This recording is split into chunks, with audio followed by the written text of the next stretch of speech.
The more business you give to China, indirectly, Europeans are also indirectly sustaining the war in Ukraine. Because you give business to China, China supplies Russia with the dual-use technologies or whatever else that we don't know, and that helps sustain the war in Ukraine. India was very dependent on, on Russia for its hardware, military supplies.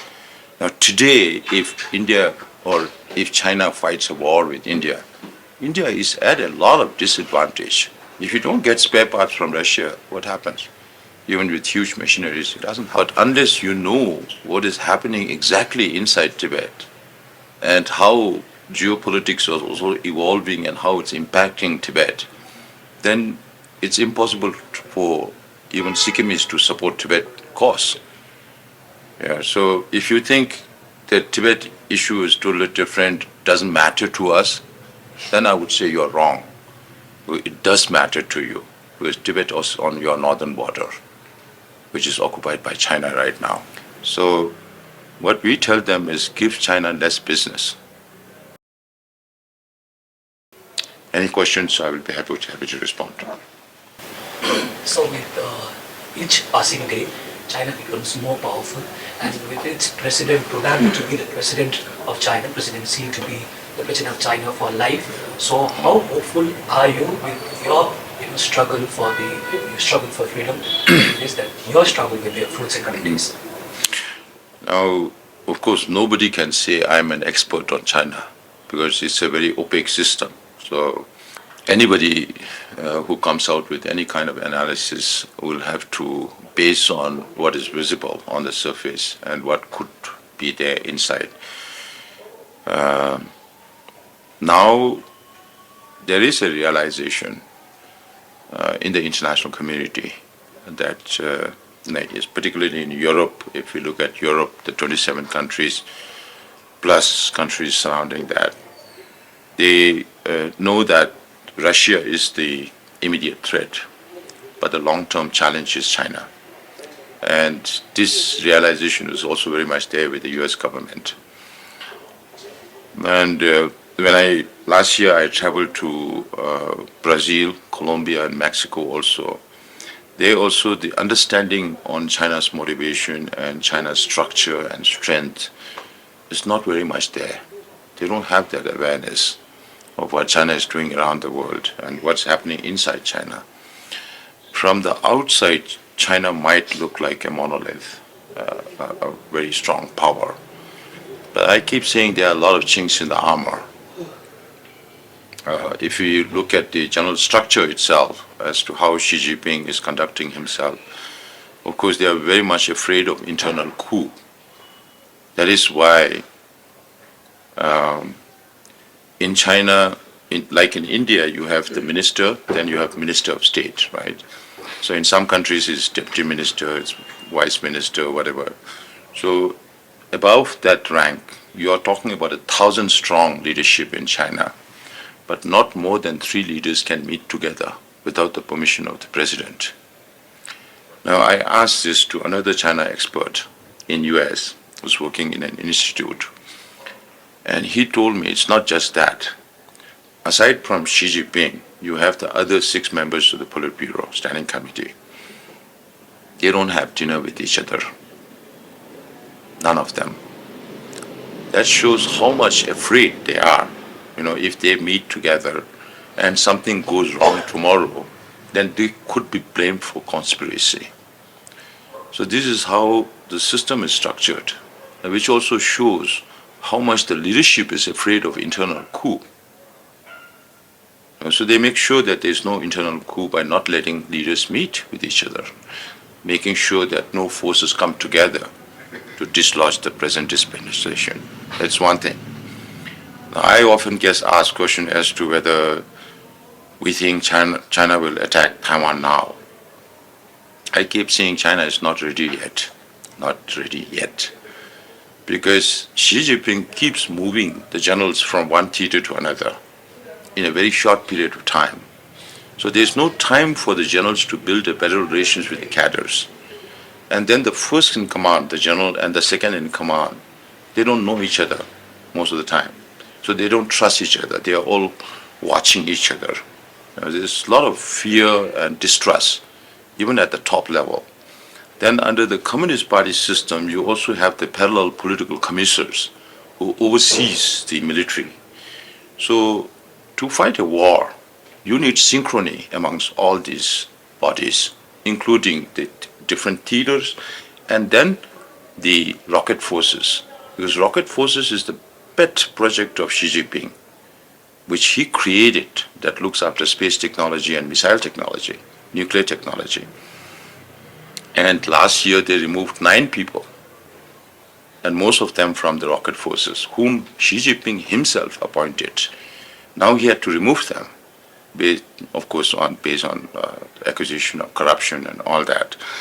But that also points to Xi Jinping's judgment, that he is not able to select the right person, or he was not able to select the right person.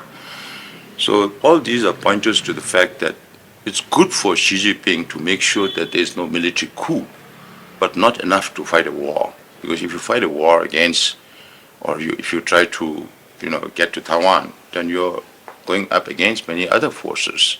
It's not just going to be Taiwan. It's going to go against China. And then the third factor is that China is the only country that spends more money on internal security than external security. That itself manifests a deep distrust between the rulers and the ruled. So these are just overall, structural problems we are talking about, where I feel Xi Jinping is having a lot of sleepless nights. But besides all that, then you also have the problems that China is going through right now with the fall of the property market, where you're talking about the property market consisting about 25 to 30% of the nation's GDP, which is huge. And Chinese government over the last 1.5 years, 2 years have been trying different methods to bring the market back to increase domestic consumption, because that's the only way you can make people buy houses. But people don't have the confidence to spend right now. 2 years of strict COVID restrictions, no income. Whatever savings they have, now they know that government can take a U-turn, just like the COVID decision. So they want to be safe. Whatever savings they have, they want to save it, not spend it. So the domestic consumption is not increasing. So you have a lot of overcapacity, not just in electric vehicles, but also in a lot of consumer durables and all that. So that problem is also there. Then rural governments going bankrupt, because rural governments used to make money by selling land. Now when the property market is down, there is no land value also. So the revenue for the local government goes down, the central government is not helping.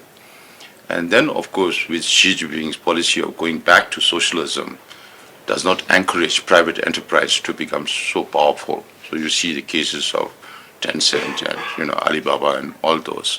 A lot of capital flight happening. And for the first time in the last 30, 40 years, China has been developing. It has been boom, boom, boom all the time. At one stage, it even went up to 12, 13%. But today, it's down to 5.2%. So this investment, FDI inflows into China, when at its peak in 2012, 13, 14, went up to 300 billion annually. Today it is down to 30 billion, just 10% of what it was. China also needs a lot of investment. Now there is the blockade from the United States on high-end microchips and all those things happening, semiconductors. So particularly in Sikkim, Arunachal Pradesh, Ladakh, all in the Himalayan region, we have very close proximity, which is one of the most non-porous border in the world. Right. So with this, also now we reach out to governments, explain about all these things. Of course, we know that if there has to be a resolution through the middle way, then there's no other way than by talking with the Chinese leadership. So till such an opportune time, we'll have to reach out to the international community. We know that when we reach out to the international community, whichever country, will not leave aside their national interests for the sake of Tibetan national interests. That we know. That is why our expectations are also very realistic. We tell governments since we follow non-violence, because we have to provide an alternative to violence, since we follow non-violence, we tell governments that the only way, of course, the governments, NATO supporting Ukraine with all these weapons and equipments, is very good. Ukrainians are also very brave to be defending the country, and they need to succeed. Otherwise, it will set a lot of bad precedents around the world, including China's with Taiwan. So what we tell them is give China less business. Because right now, 1.5 years back, China was talking about $3.6 trillion reserves worth of foreign exchange reserves, which they splurge it on Belt and Road Initiative, which they splurge it on space technology, on military technology, dual-use technology that West accused China of supplying Russia with, all that. And then with the Belt and Road Initiative creating all these dead economies. That is because China has all these reserves. If China doesn't have all these reserves, then how can they spend on Belt and Road Initiative? They can't. Then they will have to listen to the free world. The more business you give to China, indirectly, Europeans are also indirectly sustaining the war in Ukraine. Because you give business to China, China supplies Russia with the dual-use technologies or whatever else that we don't know, and that helps sustain the war in Ukraine. So give less business, at least have balanced trade. 27 European countries, according to 2021 statistics, they imported 600 billion euros worth of Chinese goods and services and exported only 200 billion. So EU has a deficit of 400 billion every year. And even as we speak, even with the United States, there's more than 300 billion trade deficit. With India also, despite all the rhetoric, business with China is going up. And this is the time when China needs business. China's pivot is towards the global south. They're looking at Latin America, Africa, Southeast Asia, SCO nations, for market. But what purchasing power they have? They don't have that. If China supplies all their overcapacity to all these global south countries, it's going to kill all their small-scale industries and mid-scale industries. So this needs to be made known, because Chinese investment never comes for free. They will invest, then they will force that country to vote for China at the multilateral forums, including the United Nations. That's how China operates. So we remain hopeful. China may be strong from outside. Even now, there are a lot of rumors going on. Of course, we don't trust all the rumors, but definitely there are a lot of things happening. Even finding no replacement for Qin Gang, who's missing, the former foreign minister. Wang Yi is still functioning as the foreign minister. And the former defense minister Li Shangfu is missing. Now, even academicians are not able to express themselves. They cannot use terms like deflation or depression. Then how can economists analyze Chinese economy? Then you have all this state security law, data security law, anti-espionage law that has penetrated down to the grassroots. It's more like as is happening inside Tibet, where everybody is watching over each other. People live in fear. So just few months ago, India elected Prime Minister Modi for his third term, and as you mentioned, US just elected former President Trump for his second term. So how hopeful are you for the support of Prime Minister Modi and President Trump in your struggles? Now, as I said before also, no country will leave aside their national interests for the interests of Tibet. So with Indian government also, if the Indian leaders feel that the Tibetan interests and the Indian interests are aligning, then there should be some traction of forward movement. But India has a lot of things with China on their table. So we think it's a good time for recalibration of India's policy on Tibet. But I'm nobody to advise the Indian government. Indian government has a lot of brainy people who know what is best. Not only for India, but now if you look at all the neighboring countries around India, I think India has to work much more harder to get the neighbors along, at least. First thing. because China is there everywhere from, you know, from Sihanouk Whale to Coco Island to Hambantota to now to Maldives and now Gwadar port, everywhere, everywhere. I think India has to really work doubly hard, but we make our efforts and we are very, very thankful to the government of India, both central and states, wherever Tibetans are located, for all the humanitarian support. But politically, since the early days when the issue of Tibet was taken to the United Nations, we would have expected or we would have liked to India to play a more positive role. So even now, the opportunity is still there, but it depends on the Indian leadership as to how they want to place themselves in the new geopolitical scenario. Sir, the people of Sikkim and even the government so far in the Sikkim, all this support the Tibetan cause and or Tibetan community. So what do you have to say on this, or your comment on this support extending by the people? Now, Sikkim, Ladakh, Arunachal, Lahore Spiti, all these areas have very close cultural relationship with Tibet, even though we belong to different countries. Because of that, there would be a natural sympathy for the cause of Tibet. But unless you know what is happening exactly inside Tibet and how geopolitics is also evolving and how it's impacting Tibet, then it's impossible for even Sikkimis to support Tibet cause. Yeah, so if you think that Tibet issue is totally different, doesn't matter to us, then I would say you're wrong. It does matter to you because Tibet is on your northern border, which is occupied by China right now. And they are being belligerent.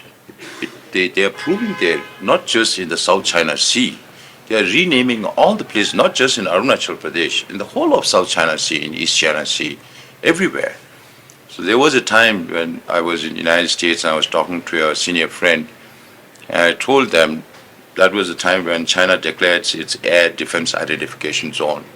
So I said, if US is not careful, today if China can claim the air, they will claim everything underneath that air. And this is exactly what has happened. They are claiming the whole of South China Sea with the 9-dash line. Now they call it 10-dash line, whatever.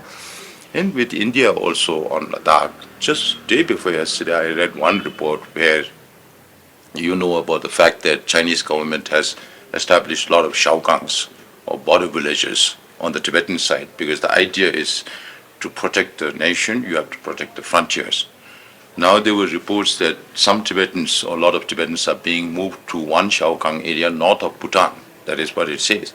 But if you look at the Bhutanese map, then it falls within Bhutan's territory. So even with small countries like Bhutan, with Nepal, with India, they are still keeping their expansionist, imperial, colonial mindset. You know, they keep telling the world, we are peaceful, we are not doing anything, but they are doing all the aggression. It's because of their actions that all the defense expenditures in the whole neighborhood is expanding. I think the Chinese government does not realize that they are making the West more powerful in defense production. You have Japan, spending about 11-12% of the GDP on defense. Taiwan has to spend more. For the first time, security is becoming an issue in New Zealand. Australia is spending about $356 billion to buy 7 nuclear submarines. All these countries, look at Philippines, what's happening there. Even Malaysia, close to China, but they will have to be careful about their defense. Brunei, Vietnam, now with India, everybody is having problem with China. Then who's at fault? And then all these countries have to buy weapons from the West, most of it. Particularly India, because India was very, very dependent on Russia for its hardware, military supplies. Now today, if India or if China fights a war with India, India is at a lot of disadvantage. If you don't get spare parts from Russia, what happens? Even with huge machineries, it doesn't help. So it's important for Sikkimis also to understand what is happening around the world and how it might impact. It's not just enough that if something is happening there, you just forget about it. tomorrow if freedom knocks on your door, then what will happen? And you are not very, very far away, just next door.